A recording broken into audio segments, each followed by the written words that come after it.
You can't go on working like this. You must get some rest. If I only knew the answer to my problem, I'd get rest soon enough.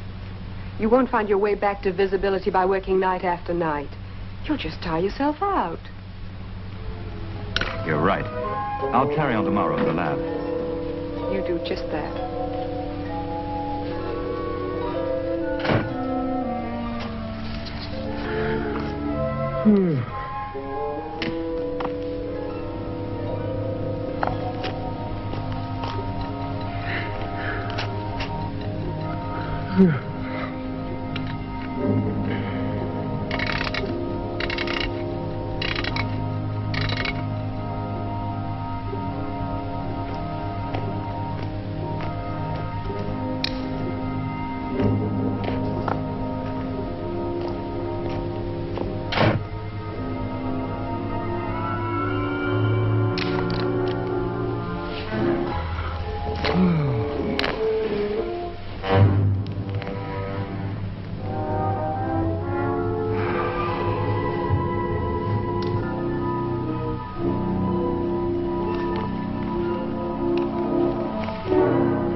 Uncle Peter, I'm teaching Poochie how to sit up and beg. She's terribly smart. She takes after you, dear. Try and be home early tonight, Pete. Why, Dee? Anything special? No, but we see so little of you nowadays. Dee, have you seen my briefcase? I'm sure I left it here on the desk last night. Are you sure? Of course I'm sure. You were very tired last night. I don't think you could have been sure of anything. Are you suggesting that I arose in my stupor, took my briefcase out of the garden and buried it behind the nasturtiums? Is that it? But there aren't any nasturtiums in our garden. Now, where is that briefcase? Well, if you put it there last night, it would be there now. I don't suppose it occurred to you that somebody may have moved it. Well, I didn't. Sally?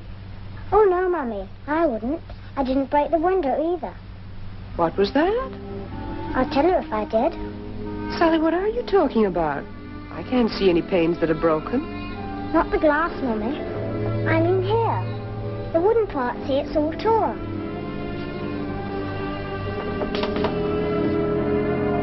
This window's been forced. Who would do a thing like that? A burglar?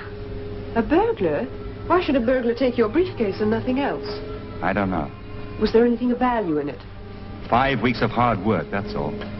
If I can't find that briefcase again, it might even mean that I can't find my way back to visibility again. Not for a long time, anyway. You mean you'll have to start all over again? Looks like it. Well, I'd better ring the police and let them know what's happened.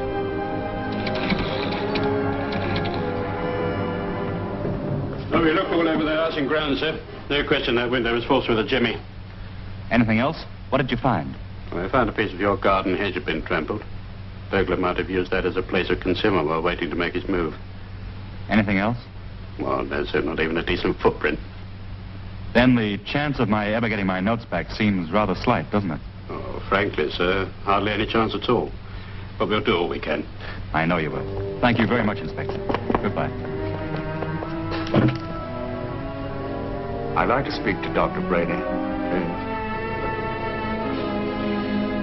Dr. Brady, I'm sorry to call you at this late hour. I hope I haven't roused you out of bed.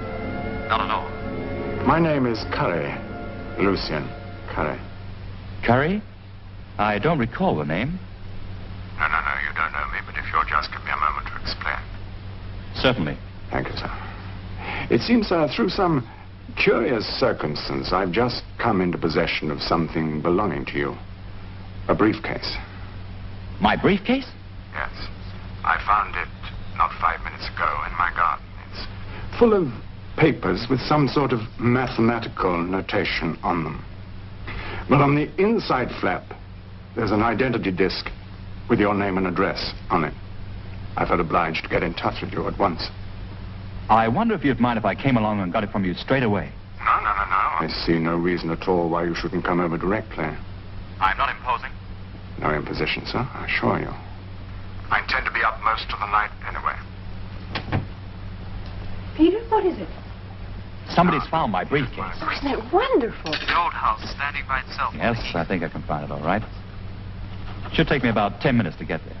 I can't thank you enough. Well, how's that for luck? I never thought I'd see it again. I'll just slip my coat on and then I can drive you over there. No, I better go myself. Nobody will see me this time of night. I won't be long.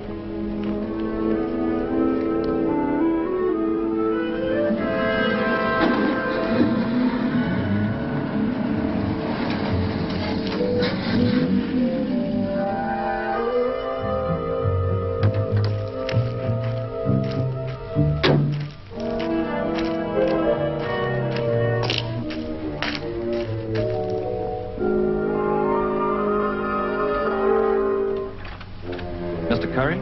Oh, yes, sir. He's waiting for you in the lounge. Come in. Thank you.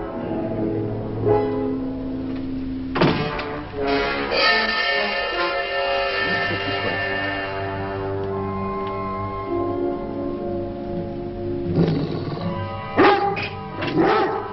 Dr. Brady, sir. Dr. Brady, the famous invisible man, and under my roof. You certainly didn't waste time getting here. So please sit down, sir. Thank you, but I should be getting back. Oh, no. Stay for a while. Have some coffee. It's on its way. After all, we do have a mystery to clear up, don't we? Mystery? And what is this mystery? How your briefcase happened to be found in my garden. Oh, that's easily explained. Oh?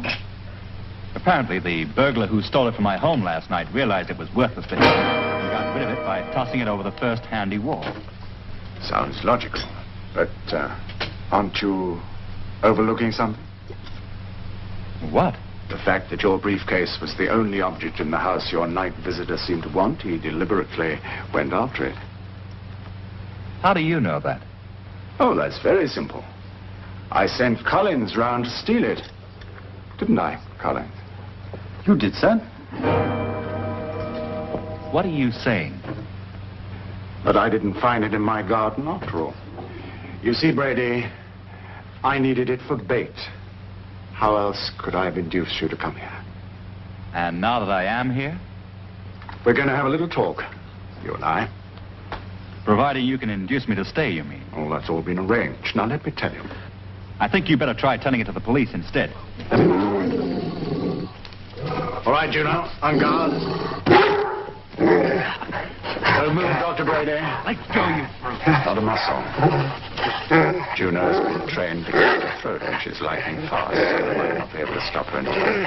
All right, call her off. All right, Juno. Stay. I do hope we've convinced you, my dog and I, how desperately we crave your company. And now, sir, if you'll kindly return to your chair. I find your hospitality practically overwhelming. And now for our little talk. But first, there's something I must, in the interest of your safety, point out to you. It's good to know that you worry about me. I'm fully aware, Dr. Brady, that in a fraction of the time it takes to tell of it, you could shrug out of your coat, cast off your bandages, and reduce yourself to total invisibility. If you were to do this suddenly, now, you'd have a decided advantage over me, eh? Wouldn't you? It's comforting to know that I can leave here, minus an overcoat, almost any moment I choose. Is that what you mean? What I mean is, don't try. You'll never make it. You wouldn't even see me. Neither would your dog. Juno won't have to. Her nose will tell her exactly where you are. It's their sense of smell and hearing that makes them so incredibly perceptive. Do I make myself clear? I'm afraid so. Juno would tear you to pieces before you were halfway to this door. Isn't very friendly, is she? She's an outlaw. A killer. A couple of months ago, the local police ordered me to destroy her as a public menace. I've been keeping her hidden instead. You know, Curry, I'm beginning to get very tired of you. And of your dog as well. So suppose you sound some of the high notes and start telling me what it's all about. It's about a gold mine. Yours? I own one half, my partner owns the other. I want to own it all. Why don't you buy it? He won't sell and he refuses to die. I don't understand. Well, we have a long-standing agreement. Whichever one of us survives the other owns the entire mine. Do you understand? A very interesting arrangement. But where do I fit in? You are the key figure. I'm flattered. And although I'm certain that I'll refuse to do it no matter what the request, suppose you start to tell me anyway. I'm not making a request, Dr. Brady. I'm giving an order. You have no option. You'll do it because I tell you to. You're giving me an order? A very simple one. My partner, his name is John Vickers, is coming to see me tonight. You're going to...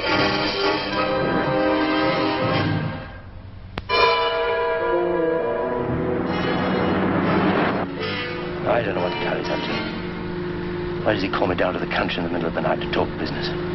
We'll soon find out, sir. Said it was urgent. Wants to sell out to me. A fair price, he said.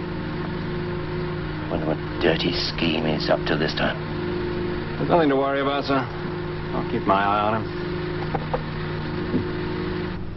My scheme is quite original. There'll be no weapon, no gun, or knife. Yeah. Well, what then? Your fist. You will strike him once. That's all. One swift punch, and Vickers will be dead. I think you're confusing me with a heavyweight champion. Brady, Vickers is not a well man. He's got a heart condition. Serious? Oh, yes, extremely. Poor fella. Wouldn't it be safer to let nature do the job for you?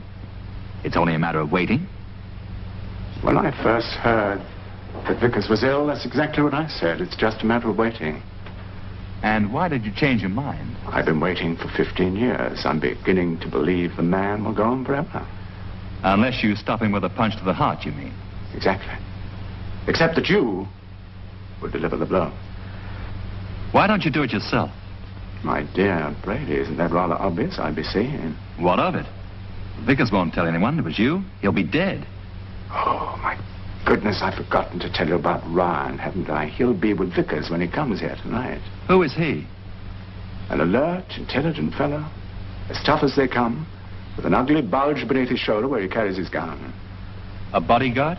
Yes, that's exactly what he is. Vickers never goes anywhere without him, especially places where I might be. I'm glad he's coming tonight. He'll be an unimpeachable witness, ready to testify under oath, if necessary, that during the time Vickers was in this room tonight, I never once went near him. Nobody went near him. Poor Vickers simply collapsed and died. What do you think? You're sick. And now? I believe I'll be going. Steady. He's on guard.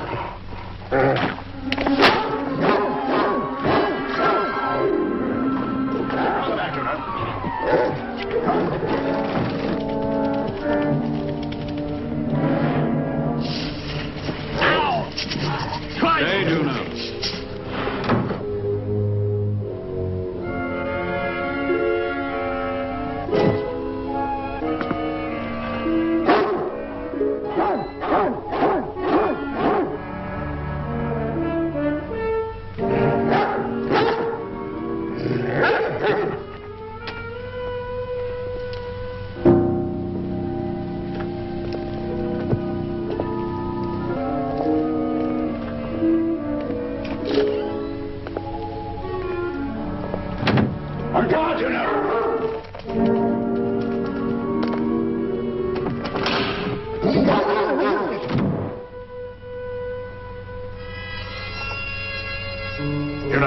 Come, Juno. Juno, stay. Stay. Ready? You hurt? No. I'm all right. I warned you, didn't I? You could have been killed. Yes, I think I could have been. And now you'll please go back to that room? Because we'll be here any moment now.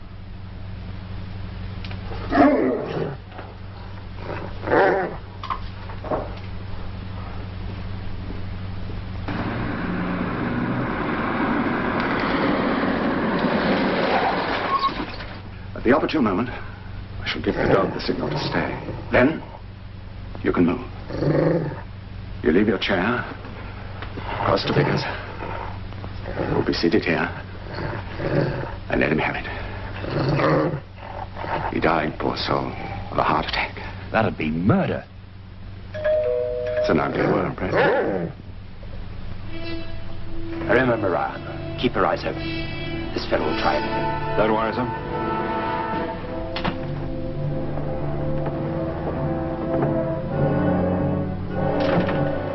Shall I take your coat, sir? No.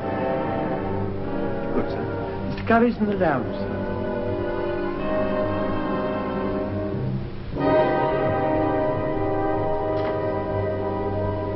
Well, Vickers, I'm sorry to bring you out at this time of night, but this is important. It had better be. Would you care for a drink? Thank you. Not in your house. Very well, then I'll come right to the point. Would you be willing to buy out my share of the mine? I might. What's the trouble? Do you need the money? That's none of your business. There's a draft. Close that window.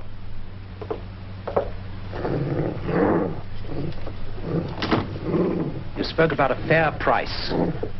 What's your idea of a fair price? Well, you know. It's a remarkable dog. Why does she keep staring at that chair? I don't know. You better ask her. We were talking prices. Yes. I was asking what you wanted for your share of the mine.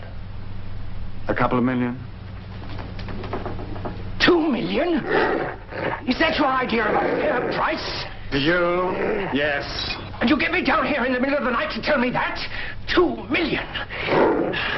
You know I'm a sick man. A very sick man. You know. But we don't die, do we, William? Die? We take pretty good care not to die.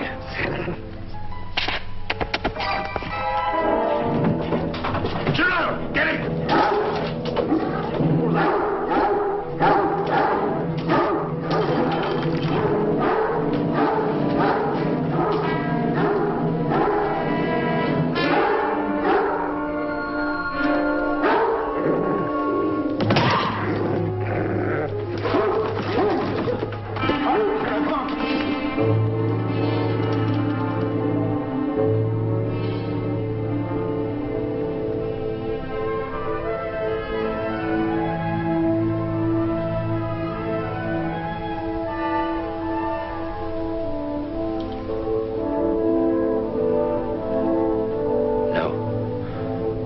No, wait. I've waited for 15 years.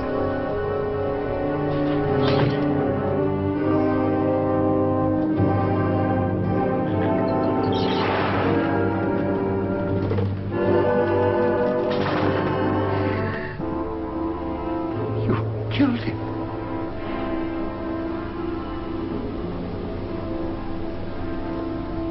That was the idea, wasn't it?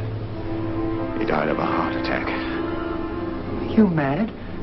Now that Brady's not in this, he'll give us away to the police. And I won't. Juno won't let him. Listen. She's got him cornered. Come!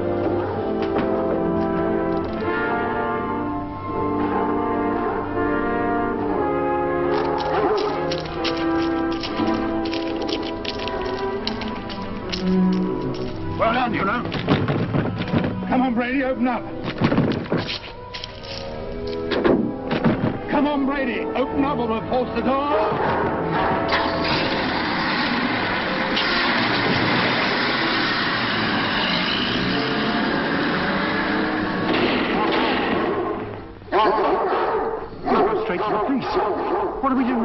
Get out of here and quick. We'll take Vickers' car. I've got friends who'll get us out of the country. Us? I'm not going. I didn't hit Vickers. I can talk my way out of this, Mr. Cully. You give me my share of the money and I'll do my best to keep the police off your track. All right. Come on. Dee, get the police to Curry's house right away. I'm going back there.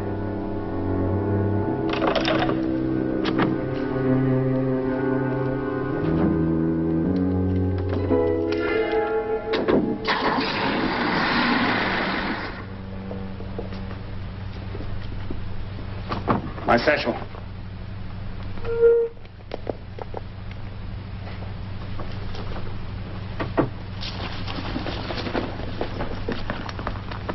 Here. Where's mine? We are separating, Mr. Curry. We're not. I'm not leaving you behind to testify against me. Get. All right, stay, Juno. I can't take you with me. Get moving. Come on.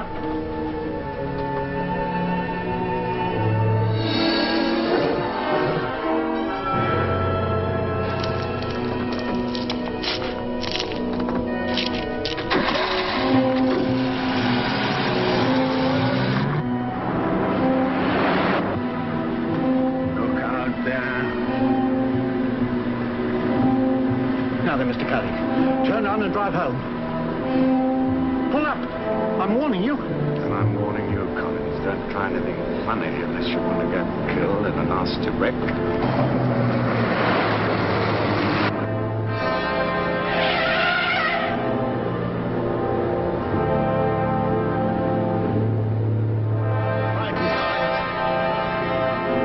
Don't be a fool. You'll kill us both. And that's not a bad idea, Collins. The chances of our getting out of this trouble are pretty thin, so why drag the thing out?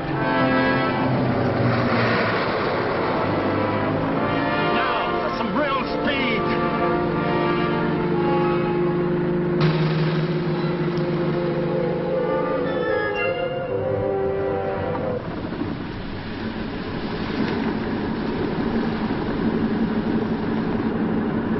So, switch the engine off. Come on, let's have the ignition key. I haven't touched it. You know that. What's the game? Cully, give me that ignition key. What are you talking about? Now change places. I'd feel much safer if Collins drove us home. There are one or two things to be settled. You mean, of course, the police will be waiting. That's right. In spite of that, I hope we meet again someday, Brady. That won't be for a long, long time. Yes, you'll be all right, Mr. Vickers. But you got Ryan to thank. What happened? He saved your life by giving you artificial respiration. I think we can get him home now, Ryan. Will you give me a hand? Certainly.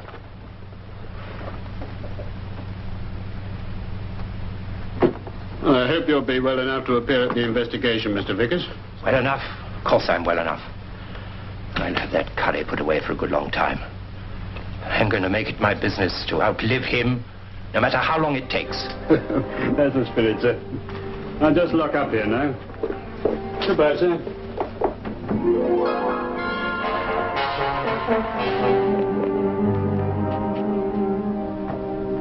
Hey, what's going on? It's all right, Inspector. I gave you curry, which was what you wanted. Now I've come to get what I want. Good night.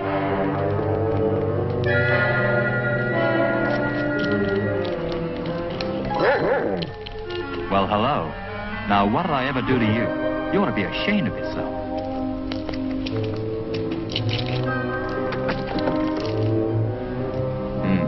Lost your master, eh? For a long time, too.